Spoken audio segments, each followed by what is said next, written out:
Hi Adam, this is Keaton Everett with ABC going over your pitching video from the San Diego camp.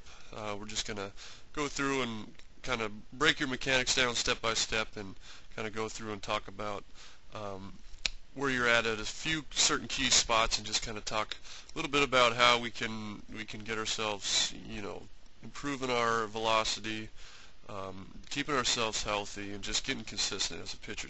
So right off the bat, we got to stop and look at how we're setting up.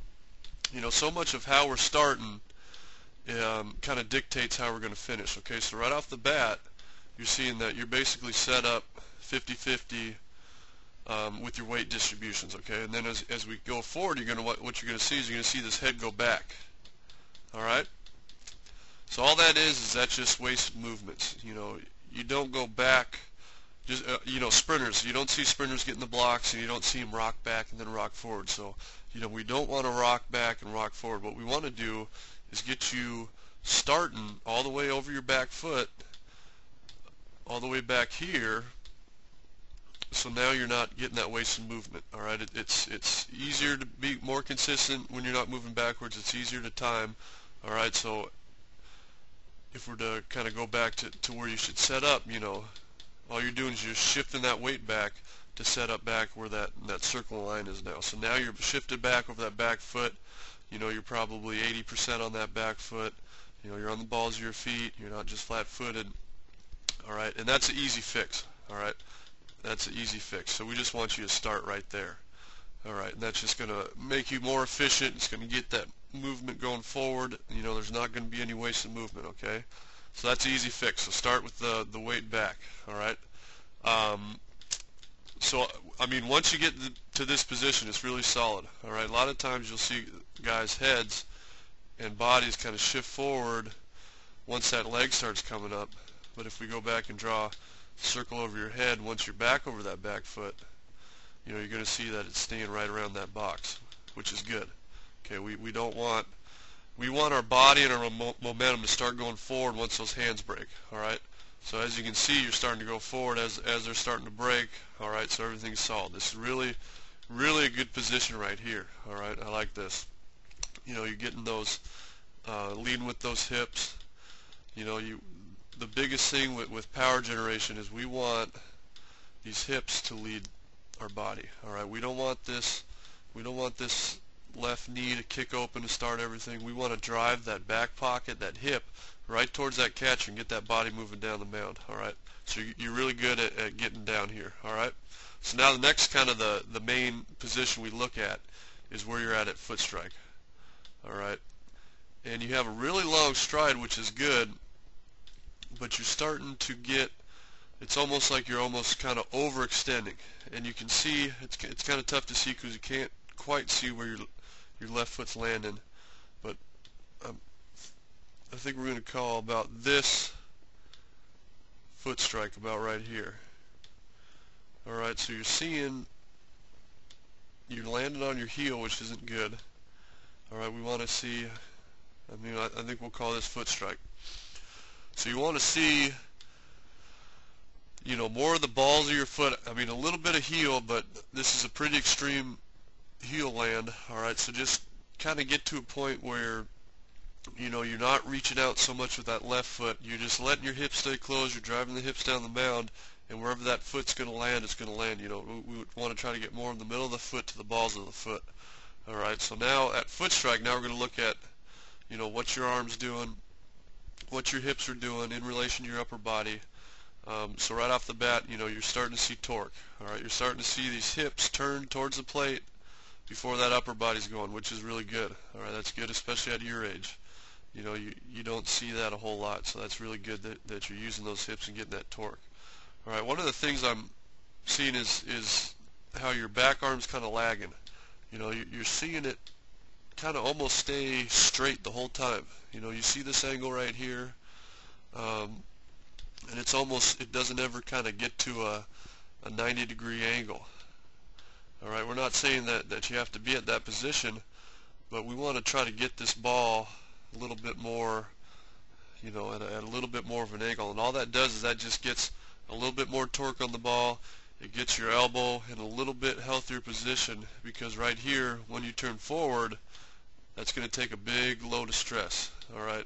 When you're, if you think about it, if you have your arm straight out on a board, if you're laid out on a table, and someone were to push on the inside part of your wrist, is it easier to resist against someone with your arm completely straight, or is it easier to resist with your elbow bent? When your elbow bent, you're starting to get a little bit more of your biceps, a little bit more of your upper arm involved, whereas that elbow, if it's straight, all you're really getting is just kind of those ligaments in your elbow working against it. So that's kind of why we want to see a little bit more of an angle in that arm, because it just takes the load off that elbow. All right.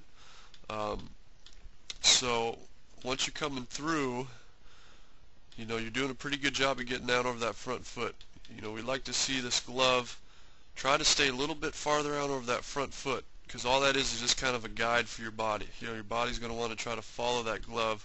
So if you can keep it out just a touch longer, you're going to get a little bit more release in that pitch. All right. One of the other things that we're seeing here with kind of that angle of your arm is you're going to see that elbow get really far out in front of your body. All right. That's just part of your arm lagging, and it's just kind of trying to play catch up. So that elbow's kind of going to get out, and you're kind of pushing on the ball.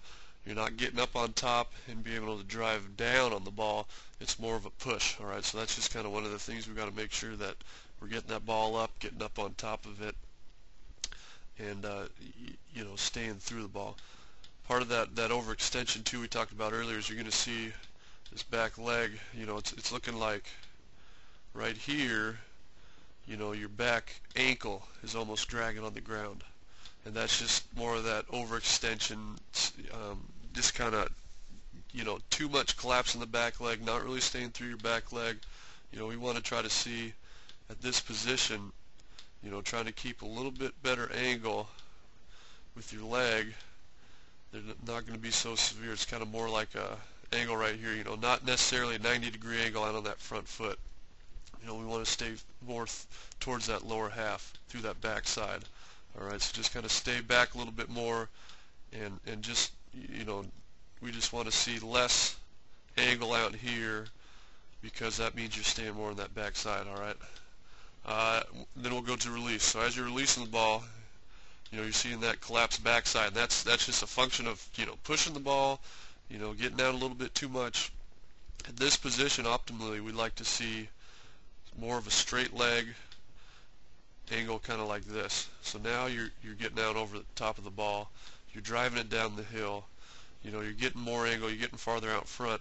So all you want to do is just drive more through that back leg. We want to feel all that energy go through that last little toe, and just transfer all that energy forward. It's just a matter of it's just pitching is all about using those legs. It's about using those forces, using that angle of that mound.